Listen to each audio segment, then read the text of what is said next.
E a mesma chama que avivou há 200 anos atrás, mande ela sobre nós, faça arder uma vez mais.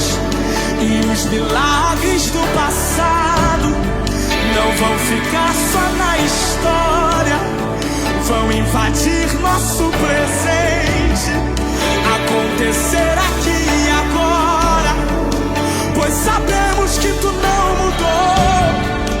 Quem mudou somos nós, mas o Senhor nos despertou, e ouvimos a sua voz dizendo: buscar-me-eis e me achareis, buscar-me-eis e me achareis, quando me buscar de todo o coração.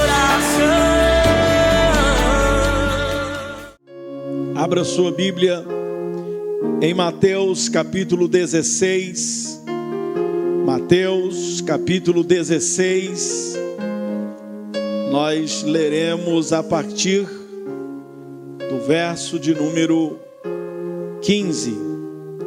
Mateus capítulo 16. Vamos começar do verso 13. Mateus capítulo 16, a partir do verso 13. Nos diz assim: E chegando Jesus às partes de Cesareia de Filipe, interrogou os seus discípulos dizendo: Quem dizem os homens ser o Filho do Homem? E eles disseram: uns, João Batista; outros, Elias; outros, Jeremias, ou um dos profetas. Disse-lhe ele: E vós, quem dizeis que eu sou? E Simão Pedro, respondendo, disse: Tu és o Cristo, o Filho do Deus vivo. Amém? Diga assim comigo: Senhor Jesus, a tua palavra é a verdade, e a verdade cura, liberta, transforma, salva. Senhor Jesus, faz isto comigo através do poder da tua palavra. Amém.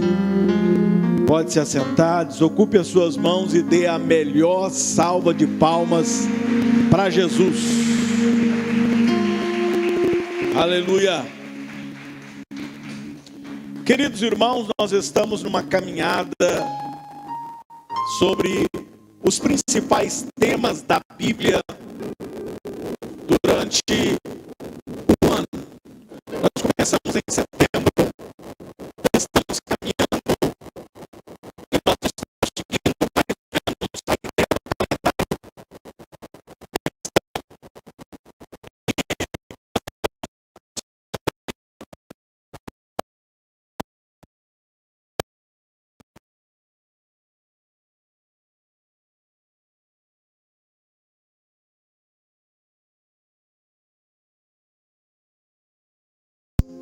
Sobre todas estas coisas que nos envolve, que nos rodeia, e que muitas pessoas às vezes ficam um pouco perdidos sem o seu significado real. Então o que nós estamos tentando trazer para vocês é um conhecimento crescente, uma continuidade no que você está aprendendo. E isto é muito importante para nós como cristãos, porque nós precisamos saber e precisamos saber dar a qualquer um que pedir a razão da nossa fé. Por que você crê em Jesus? Por que você crê no que você crê? Então hoje nós chegamos ao divisor de águas no ministério de Jesus. Nós chegamos aqui diante desse texto que começa a discorrer um momento em que haverá um divisor de águas. Porque quando nós consideramos as tentações de Jesus, nós observamos que todas as tentações para cima de Jesus, elas foram tentativas de persuadi-lo a seguir o caminho da aclamação popular e desviar-se do caminho da cruz.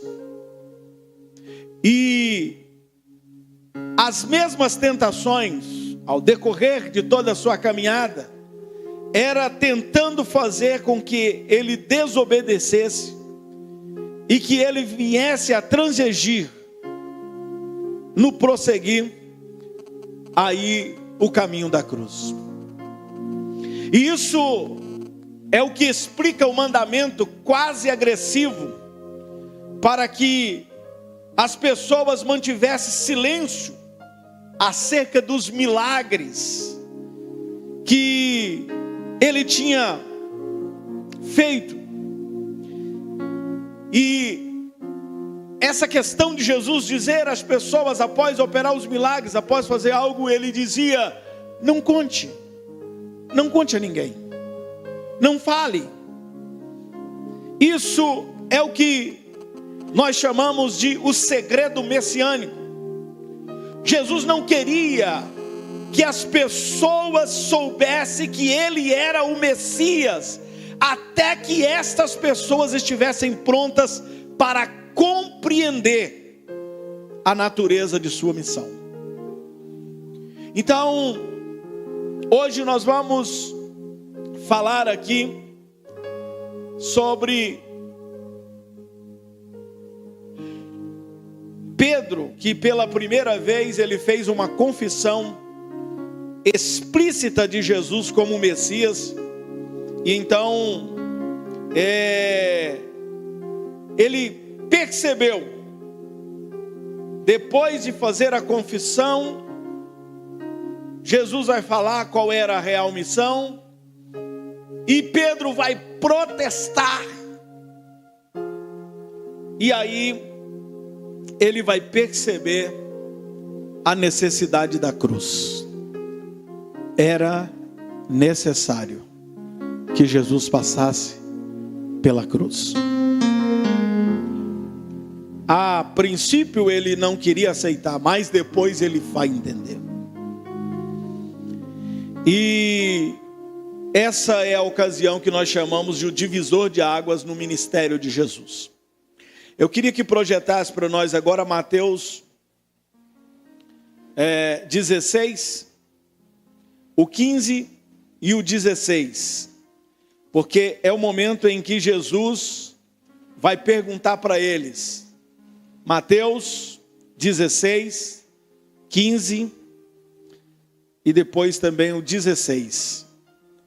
Mateus capítulo 15, ou 16, verso 15, diz: mas vós, continuou ele, quem dizeis que eu sou? Respondendo Simão Pedro disse: tu és o Cristo, o Filho do Deus vivo. Era chegado já, irmãos, o tempo, pelo que nós vamos vendo dentro do contexto, para que os discípulos fizessem uma declaração de sua fé em Jesus como Messias. E desse modo, Jesus então os levou com ele para o extremo norte, para a vila de Cesareia, como lemos aqui no texto, Cesareia de Filipe, ao pé do Monte Hermon, próximo a uma fonte do Jordão. E ali em particular, sozinho com eles, ele lhes fez duas perguntas. A primeira pergunta que Jesus faz é sobre a opinião pública. E eles responderam que as pessoas respondiam a esta pergunta de quem era Jesus. Alguns vão dizer, ele é João Batista. Outros vão dizer, não, ele é Elias. Outros vão dizer, não, ele é Jeremias. E outros vão dizer, não, ele é algum dos profetas. E aí então, Jesus faz a segunda pergunta. E a segunda pergunta de Jesus é sobre quem eles, os discípulos, pensavam que ele fosse.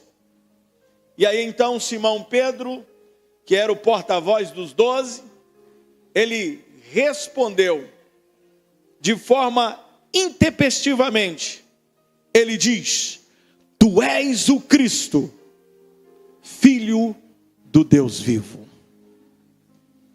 E a gente vai perceber que tão logo Pedro deu o testemunho de Cristo, e Jesus deu um testemunho de Pedro. Em primeiro lugar, Pedro havia chegado à sua conclusão, não como um fruto do raciocínio humano, mas Jesus vai dizer: você não foi a carne que te revelou, mas foi o meu Pai que está nos céus. Foi Ele que te revelou o que você acaba de dizer. Porque homem algum, sem o Espírito de Deus, poderia revelar algo tão poderoso, algo tão tremendo, algo que muitas pessoas não estavam compreendendo, porque Jesus diz: eu falo e muitos não entendem. Muitos vão entender, mas muitos não vão entender, porque não foi revelado a eles aquilo que ele estava falando. E a quem Deus quer revelar, ele se revela. E veja que, em segundo lugar, Pedro era, para muitos aí, de certa forma, a pedra pela qual Cristo iria edificar a sua igreja. Mas, olhando para o contexto de toda a palavra, nós vamos perceber que, de acordo com a Bíblia, refletindo sobre tudo isso, nós devemos ser sábios e lembrar que, por todo o Novo Testamento, o próprio Cristo é a rocha. O próprio Cristo é aquele sobre qual a igreja vai ser edificada. E que a gente vai perceber que a maioria dos primeiros pais da igreja também vai ensinar que a rocha, aqui nesse contexto, é a fé professada por Pedro, quando diz: tu és o Cristo, Filho do Deus vivo. E Jesus está dizendo: é sobre esta rocha, a rocha que tu revelaste, eu vou edificar a minha igreja, e as portas do inferno não prevalecerão contra a minha igreja. Quem é a igreja de Jesus?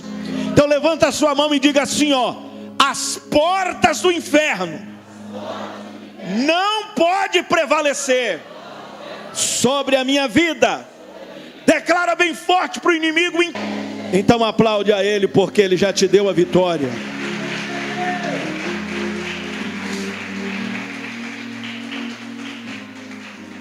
Em terceiro ponto, Pedro recebeu as chaves do reino, que mais tarde ele usaria historicamente falando, para admitir primeiro os judeus, depois os samaritanos e então depois os gentios no reino de Deus. Então os judeus, raça pura, samaritano, a mistura de judeus e outros povos, e os gentios são todos aqueles que não são judeus. No caso, nós que estamos aqui hoje, reunidos. Veja que, assim que Pedro fez a sua confissão de fé, Jesus ordenou que eles não falassem a ninguém a seu respeito. E a gente vai perceber que essa é a última vez que Jesus vai dizer para eles: não fale. Não diga isso a ninguém sobre o seu ministério. E agora nós vamos partir para um próximo ponto, onde Jesus vai explicar para os seus discípulos por que a necessidade da cruz. E então vamos lá, Marcos capítulo 8. Marcos capítulo 8, verso 31 e o verso 32. Resumidamente, esses dois versículos vai dizer que então ele, Jesus, começou a ensinar-lhes que era necessário que o Filho do Homem sofresse muitas coisas e fosse morto. Ele falou claramente a esse respeito com os seus discípulos. Então, antes da gente chegar à confrontação entre Jesus e Pedro, talvez seja necessário aqui a gente ver um pouco sobre o contexto histórico. A gente está aqui diante de um acontecimento que está à frente de 700 anos, porque 700 anos atrás, Israel havia sido oprimido durante esses 700 anos até esse acontecimento, havia sido oprimido por sucessivos impérios. Nós vemos sendo primeiro pelo o Império Assírio, depois veio o Império Babilônico, depois veio o Império Persa, depois veio o Império Grego e depois veio o Império Romano, o último império. Esses aqui também representados lá na visão de Daniel, quando ele vê uma estátua de ouro, uma estátua, melhor dizendo, e nessa estátua ele vê várias partes da estátua representando cada um desses impérios. Não é o nosso caso hoje de interpretação, só para você lembrar. Agora veja bem, que exceto um tempo muito curto, muito breve, um período revigorante aqui sobre o comando dos Macabeus, houve aí um certo ponto entre esses 5 impérios em que Israel teve um pouquinho ali de liberdade, no sentido de não ser aí oprimido por esses impérios, mas foi pouco tempo. E a gente vai ver que na virada dos primeiros séculos surgiu um grande número de movimentos apocalípticos, porque muitos líderes faziam promessas mirabolantes, e dizendo, Javé irá investir ou intervir através do Messias. E eles diziam, os inimigos de Israel serão destruídos. E esse será um conflito violento, uma guerra sangrenta. E a era do Messias, a era de paz, de libertação, será estabelecida. E a gente vai perceber que dentro do contexto de todo o livro dos evangelhos, nós vamos ver que a própria Galileia, ela era um viveiro dessas expectativas, e alguns estavam concentrando as suas esperanças em Jesus de Nazaré. E desse modo, nós vamos entender que João, ele registra que sabendo Jesus, lá em João 6,15, sabendo Jesus que pretendiam proclamá-lo rei à força, retirou-se novamente, sozinho para o monte. Então, nós vamos ver que Jesus, contudo, não tinha vindo para ser nenhum tipo de Messias militar, que era o que eles esperavam. E daí a gente vai ver a ordem para que ninguém dissesse nada, porque Jesus não queria que as pessoas soubessem que ele era o Messias, sem antes compreender a sua missão. E existe muitas pessoas entrando para o Evangelho, e eles não compreendem qual é a missão do Evangelho, Qual é a missão dos que se convertem ao Evangelho de Jesus Cristo? E essas pessoas estão na igreja, às vezes, apenas por conveniência. Não estão na igreja de verdade. Não estão na igreja por compreender e entender o Evangelho de Jesus Cristo. E aí sai por aí, às vezes, fazendo coisas mirabolantes, prometendo coisas que Deus não prometeu, falando de coisas que Deus não falou, e pregando um outro evangelho, que não é o Evangelho de Cristo. Então nós precisamos ter uma boa compreensão da palavra, para nós não cairmos em heresias, para nós não cairmos também, ou entrarmos em seitas religiosas, porque existe muitas, e até registradas como igreja, mas na verdade, biblicamente, são seitas. Pregam a pura heresia. Então cuidado, meus irmãos, porque a nossa base de fé é a palavra.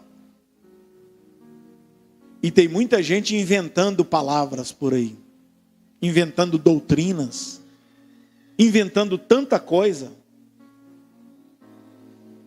Então, agora, no entanto, nós vamos entrar mais dentro do contexto aqui do versículo. E vamos ver que Pedro havia confessado Jesus como o Messias. E os discípulos deveriam estar agora prontos para saber sobre o seu sofrimento.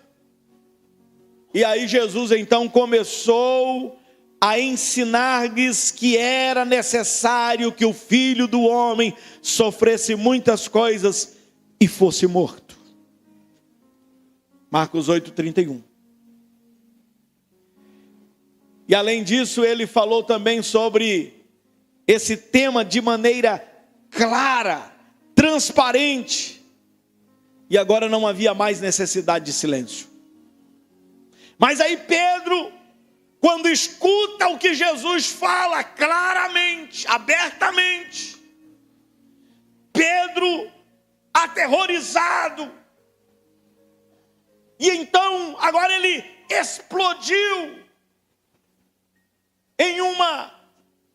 de forma que, quando Deus revela ao seu coração e mente que Jesus era o Cristo, Filho do Deus vivo, no mesmo texto, agora depois Jesus dá testemunho de Pedro, mas aí Jesus começa a falar sobre a sua real missão,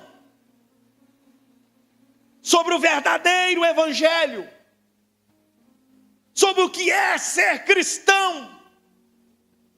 Pedro então agora, de uma forma explosiva, vai dizer: nunca, Jesus, nunca que eu vou aceitar, nunca que vai acontecer isso, nunca que o Senhor vai morrer. Não, isso não é possível, isso nunca vai acontecer, isso nunca acontecerá. Mateus 16:22. E talvez Pedro poderia estar familiarizado aqui com a figura do Filho do Homem, descrita lá no capítulo 7 de Daniel, que lá em Daniel, capítulo 7, verso 14, vai mostrar que ele recebeu autoridade, glória e o reino. E Pedro talvez pode estar pensando: esse é o Cristo que eu creio, que não precisa sofrer, que não precisa passar por nada, já vai logo direto para o pódio.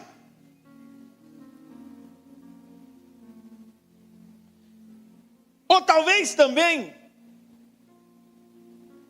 nós podemos entender que Pedro foi atrevido o suficiente para repreender Jesus. E este agora é repreendido. Porque Jesus vai dizer para ele, Mateus 16, 23, para trás de mim, Satanás. Então o mesmo Pedro que havia recebido a revelação divina, tornava-se agora um objeto de engano de Satanás. Ei, olhe para mim, olhe para minha gravata, hoje eu estou de gravata.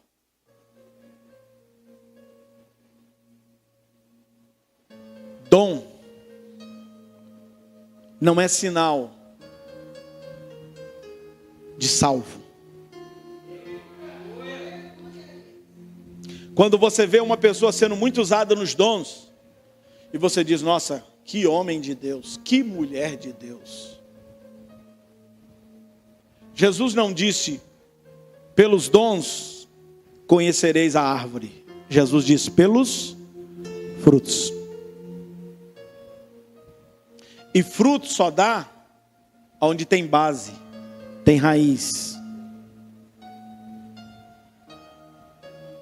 Cuidado com os dons, porque você pode revelar, curar, libertar, fazer milagres. E no último dia, andando de uma vida totalmente desconexa com a palavra, sem conhecimento e entendimento, chegar diante de Deus e Ele dizer, eu não vos conheço.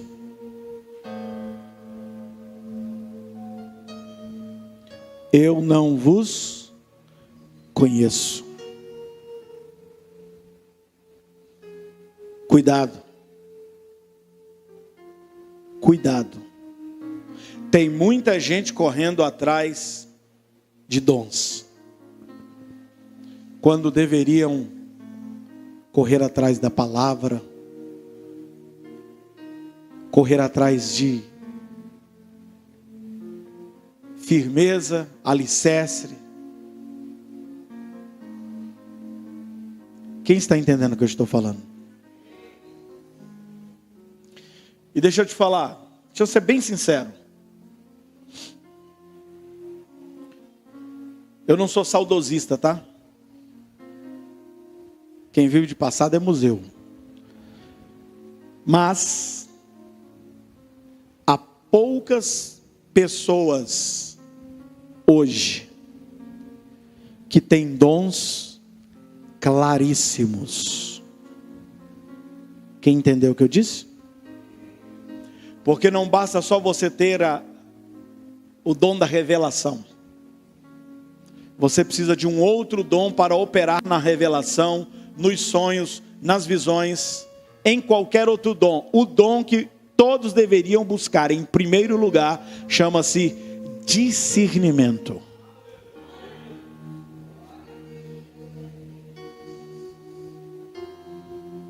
Tem muita revelação furada.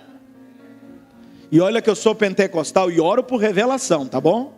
Não estou sendo contra, não. Eu estou dizendo que estão fazendo show.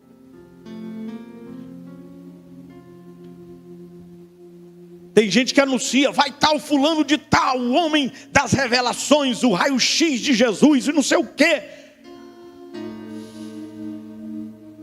Aí chega na hora, o Espírito não é guiado por nós. Não faz o que eu quero, e se ele não revelar? Não, pode deixar que eu vou jogar umas revelação aqui. E tem um monte de gente dizendo profeta, e na verdade é jogador de seta. Não é profeta de Deus coisa nenhuma. O Espírito não está falando, o Espírito não está dizendo nada. E ele, para não passar vergonha, está dizendo o que ele. E Deus está dizendo, Deus manda eu te dizer, ai de você que diz que Deus está dizendo e Deus não está dizendo. Ai de você, porque um dia o juízo de Deus virá.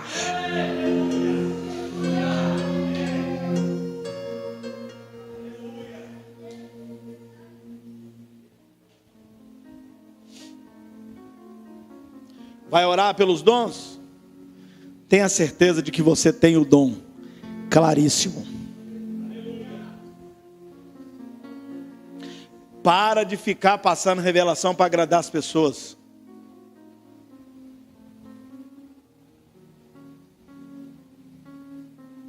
Para com isso. Eu dirigi uma igreja, não é essa aqui, uma outra que não é nem a antes, e é uma outra. Pronto, você não vai saber qual que é. E aí, convidei um pregador, muito conceituado no ministério, muito conceituado. Todo mundo reverenciava. E aí de repente, lá está uma irmã que tinha me confessado o pecado de adultério antes do culto começar. E essa irmã muito arrependida estava chorando durante o culto todo. E o pregador que estava pregando, emocionado vendo ela chorar, achou que ela estava chorando porque da pregação que ele estava fazendo, o negócio estava, né? Estava derretendo o povo. Porque tem muita coisa de emocional nisso, né? Ele aponta para aquela irmã e diz: eis minha serva, vem aqui que eu quero falar contigo. Eu estou agradando do que você está fazendo. Eu já olhei e falei assim: para trás de mim, Satanás. Só que o diabo pode fazer isso, irmão. Usar o... Viu? Porque se não estiver em contato com Deus, a concorrência também entra na linha lá, na linha de... Entendeu? Pode haver uma... Como é que chama aquele negócio lá que... Interferência. É exatamente. A linha é muito tênua. Cuidado, que não é o Espírito Santo que está revelando e falando, é o espírito do engano, que a Bíblia diz que nos últimos dias haveria esse espírito que operaria parecido demais com o Espírito Santo, o espírito do falso profeta.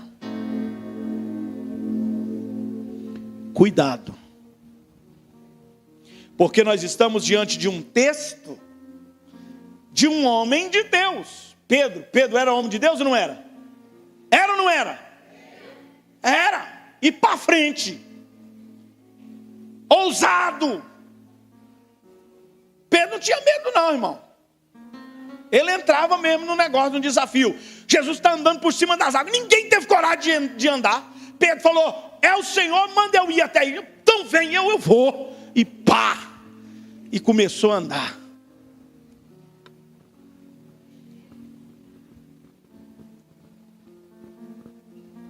Mas Pedro é o tipo de obreiro que às vezes é muito. Como é que chama aquele negócio que sobe e desce assim? Que tem aquele carrinho? Montanha russa. Uma hora ele está lá em cima. Quando é fé, ele está lá embaixo. Oh céus, oh Deus, oh vida. Como é que é, irmão?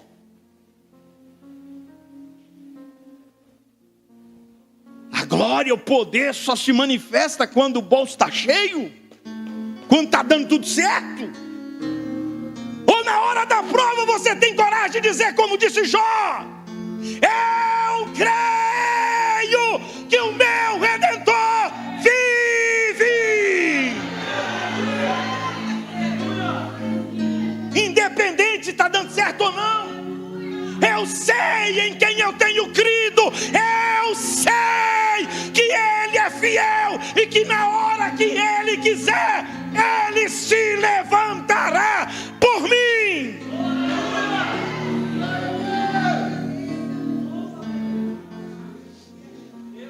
Que fé é essa que você proclama, querido?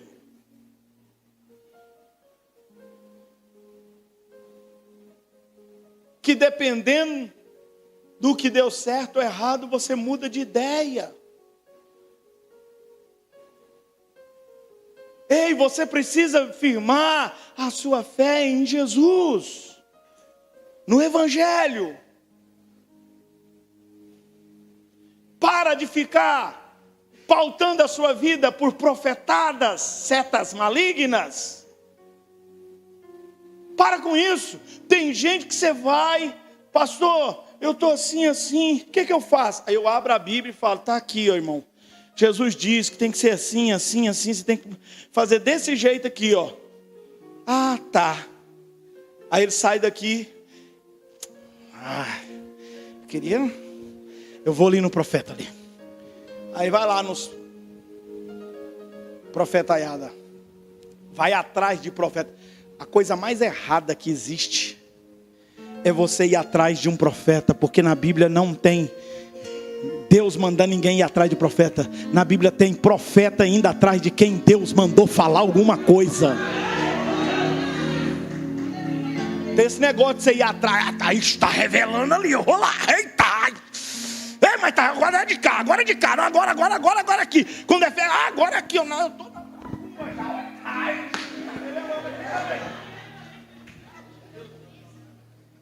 É desse jeito quem fica atrás dessas misérias.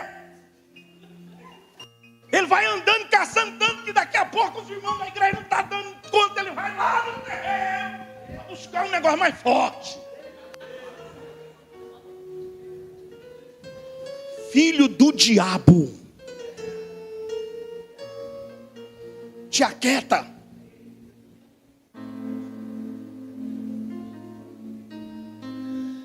Para de procurar confusão.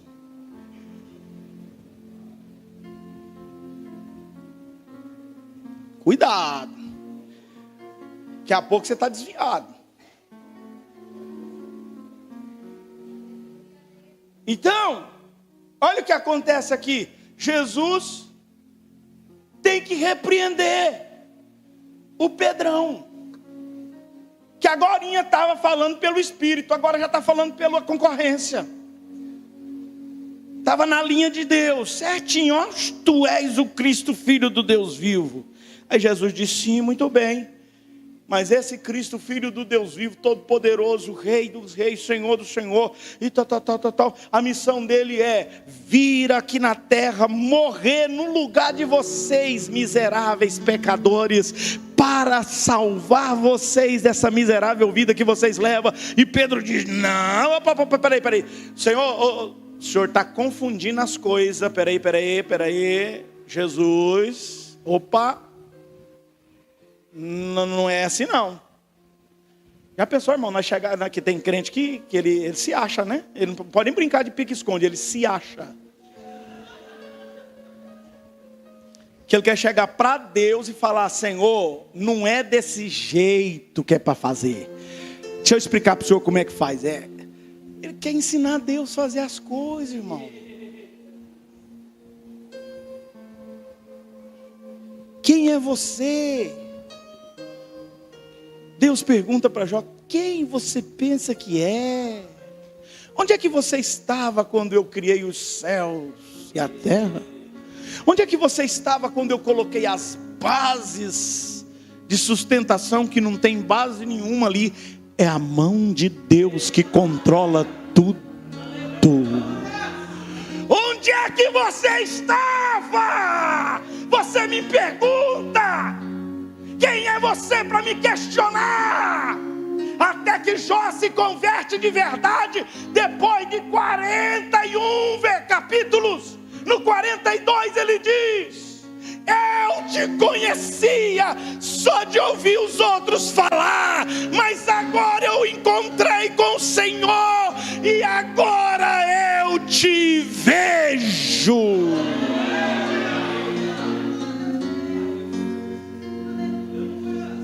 Para de ficar só escutando. Passe a ver.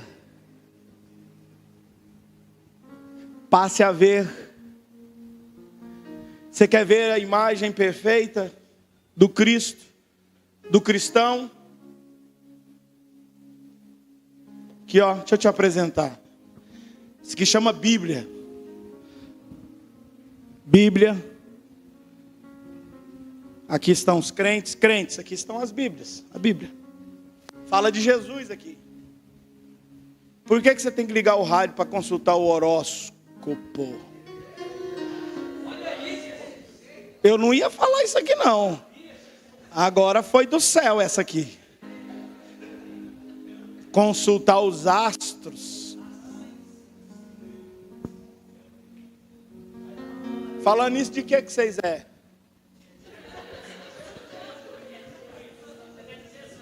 Eu sou de Leão. Leão da tribo de Judá.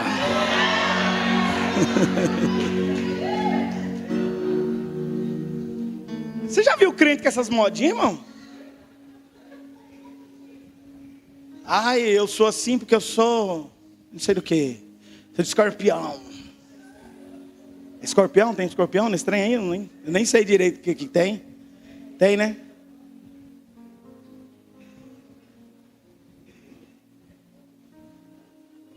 Ah, eu sou de Jesus, mas minto que é uma beleza. E Jesus disse, você não é meu não, você é filho do diabo.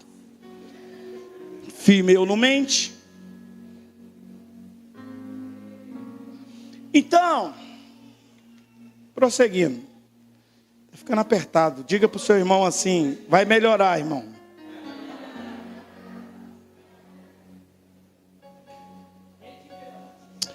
Olhando para tudo isso, a gente vai perceber que a cruz ainda é uma pedra de tropeço para muita gente. Porque as pessoas crêem num evangelho sem cruz. Totalmente sem cruz. E não existe evangelho sem cruz. Não existe. A boa notícia, que é a palavra evangelho, é porque uma má notícia veio antes. E qual é a má notícia? Que o homem caiu. Todos pecaram, destituídos estão da glória de Deus. Romanos 3, 23. 6 também. Aí, Marcos capítulo 8, verso 34. Se alguém quiser acompanhar-me, negue-se a si mesmo e tome a sua cruz e siga-me.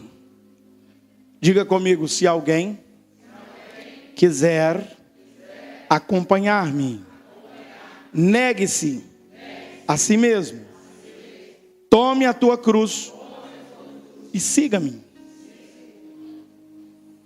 Parece-me extraordinário que Jesus deixasse de se referir à sua cruz para referir-se à nossa cruz. De algum modo ele já sabia que ele seria crucificado, agora ele quer saber se você aceita ser crucificado.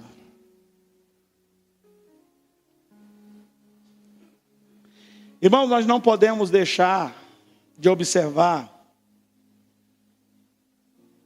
o mesmo sinal de necessidade imperiosa diante dessa afirmação de Jesus. O que Jesus quer dizer, de acordo com o comentarista H.B. Wetz, sobre o Evangelho de Marcos, sobre tomar a cruz, ele quis dizer o seguinte, que tomar a cruz é colocar-se na posição de um homem condenado a caminho da sua execução.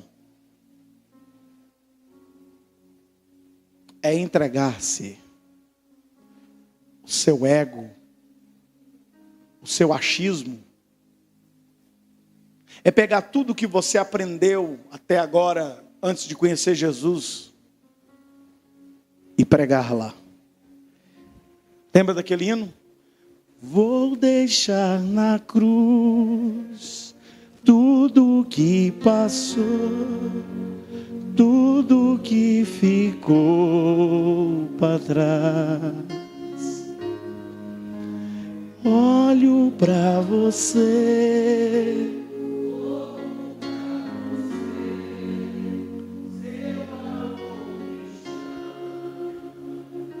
Entendeu? Presta atenção. Deixa eu desenhar. Peraí, deixa eu pegar um negócio. Deixa eu ver se tem um negócio aqui. Vamos pegar esse aqui. Não, deixa isso. Olha para cá. Tem duas coisas aqui na minha mão. Um copo com água e o microfone. Certo? Vamos supor que aqui é Jesus. Aqui é você. Você caiu.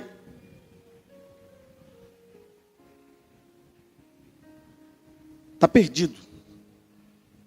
Perdido. Perdido. Por que você está perdido? Porque você não consegue salvar a si mesmo. Jesus está de cá. Deus, santo, impecável. Aí ele vem cá e fala assim, ele desce e fala, eu vou trocar de lugar com você.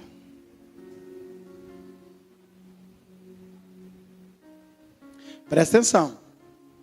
Ele deixa a vida pura, santa, posição de filho de Deus, para trocar de lugar com você, para ficar como pecador,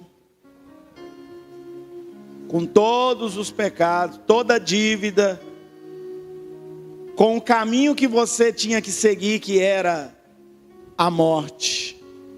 A única salvação para você era morrer, e ele morre em seu lugar. E põe você do lado de cá, para fazer como disse Paulo, não vivo mais eu,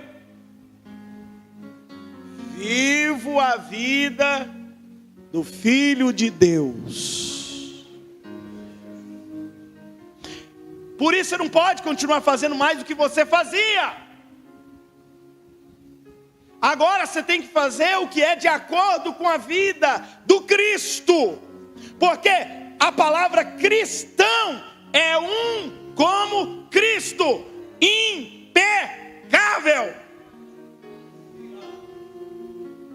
Você tem que lutar por isso aqui.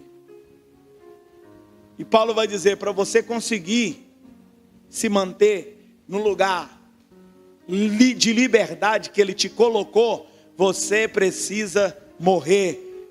Você precisa morrer todos os dias para se manter. Quem entendeu? Presta atenção, você levava essa vida que você levava ia levar você para a morte. Mas como Jesus trocou de lugar, agora você está num lugar de vida. Mantenha-se lá. Porque a salvação, no ato da regeneração, ela é instantânea. Cristo ressuscita você. Você morreu, nasce de novo. Nascer de novo. Da água e do Espírito. Certo? Aí, você precisa, em santificação, que é salvação progressiva, permanecer segundo a palavra de Deus. Quando Jesus vier nas nuvens, aí então você, assim como ele, terá o seu corpo transformado em um corpo incorruptível, imortal, para subir com ele nas nuvens. Então, quanto ao passado, Cristo nos livrou da condenação do pecado. Quanto ao presente, Cristo nos livra do poder do pecado. O pecado não tem poder na sua vida, como disse Paulo em Gálatas capítulo 5, verso 16. Se vocês andarem em espírito, não cumprirão a vontade da carne. E no final, ele nos livrará da presença do pecado. Não haverá mais pecado.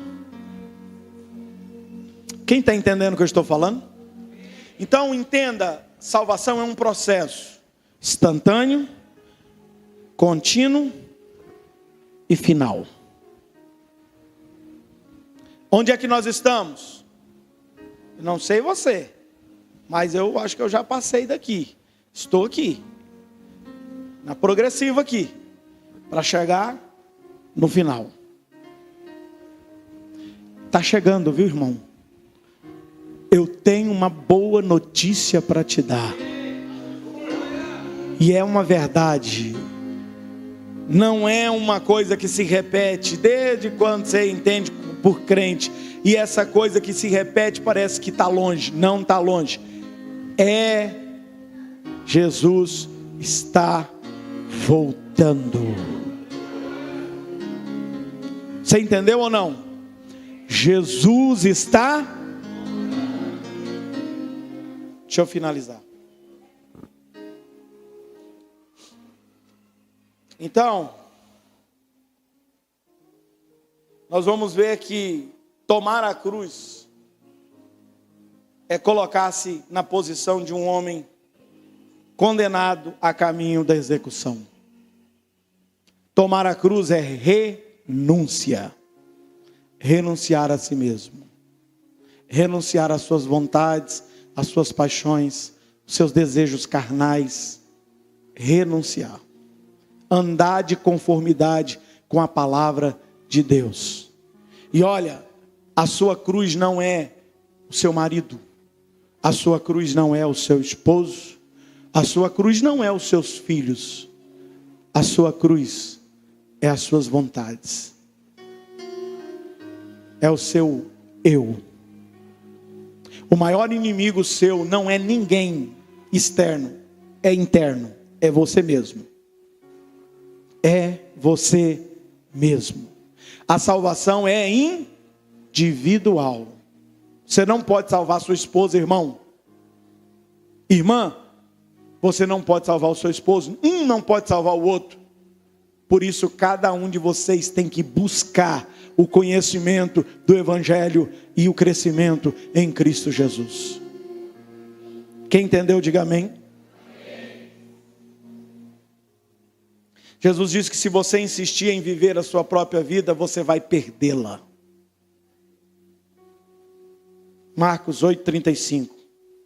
Pois quem quiser salvar a sua vida, a perderá. Mas quem perder a sua vida, por minha causa, pelo Evangelho, salvá-la. Outro versículo, Marcos 9:1, vai falar que Jesus transfigurou na presença dos discípulos.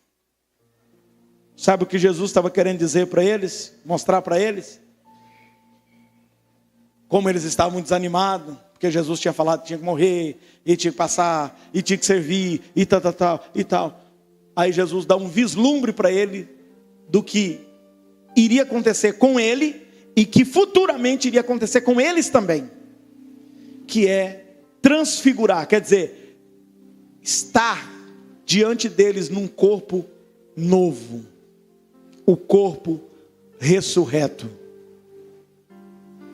E ali aparece Elias e Moisés. Os dois representam a lei e os profetas. E Jesus está dizendo para eles: a lei e os profetas já se cumpriu, já passou. Agora sou eu, a nova aliança. Quem está entendendo, diga amém. E aí a gente chega no final, que é o problema da hierarquia no reino de Deus. Nós vamos ver que Tiago e João vai querer falar com Jesus sobre como é que vai ser o negócio dos tronos lá. Eles entenderam que vai haver uma competição e eu quero adiantar logo, Jesus, tem como eu sentar de um lado ou meu irmão sentar do outro, pertinho do senhor lá e tal, porque vai ter muita gente querendo sentar lá.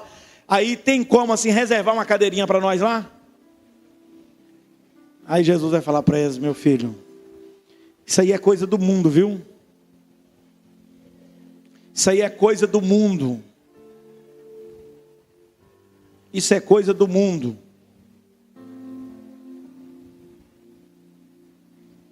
Eu quero até fazer o uso aqui das palavras do irmão Oséias, que com muita veemência defendeu os palmeirenses hoje.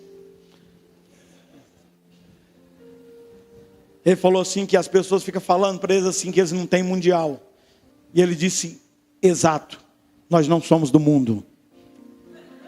Vocês não entenderam nada.